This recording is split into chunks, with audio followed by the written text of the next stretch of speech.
রাস্তার অবস্থা আমরা পঞ্চায়েত থেকে লইয়া ভিডিও থেকে লিয়া ইজো থেকে লিয়া সব কিছু ডেপুটেশন দিয়ে সেটা স্যার আমরা হইতেছে না এই জায়গাটা কি কারণে এই কোন কি মানুষ নাই 100 পরিবার মানুষ এই কোনার মধ্যে হাঁটতে পারে না কিছু পঞ্চায়েতে গেলাম কমলপুর ভিডিও অফিসে গেলাম ডিএম অফিসে গেলাম কোনো কিছু তারা পাত্তা নাই আগে কোনো অ্যাপ্লিকেশন দেওয়া হচ্ছে অ্যাপ্লিকেশন দেওয়াইছে ফুটাস নিয়ে ফুটাস দেওয়াইছে তারপরে কোনো করা না হইছে না পঞ্চায়েত দপ্তর পঞ্চায়েতের মানুষের জানাই নিছে তারপরে কিছু স্টেপ নেই আজকে মোটামুটি রাস্তা মোটামুটি কমসে কম 40 থেকে 50 বছর হয়ে গেছে রাস্তা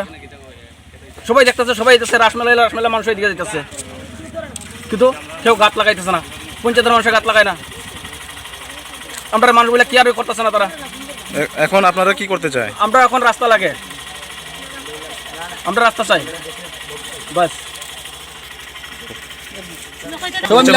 আজকে কিসের জন্য রাস্তার অবরোধ করা হয়েছে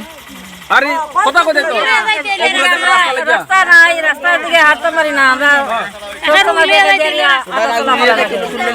বাড়িতে একটা গাড়ি ঢুকতে পারে না একটা বাইকও ঢুকতে পারে না সাইকেলও ঢুকতে পারে না আমরা বড় কষ্ট করি আটা চলা করি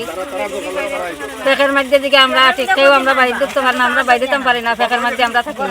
সবাই ভালো রাস্তার দিকে হাঁটে আর আমরা এদিকে যে হাঁটি আমরা কেউ দেখে না আজকে যে রাস্তা বন্ধ করা হচ্ছে এটা কোন রাস্তা একটা রোগী নিলে রোগী মতো সুস্থ এই রাস্তা কোন দেখে এটা রাস্তা মধ্যে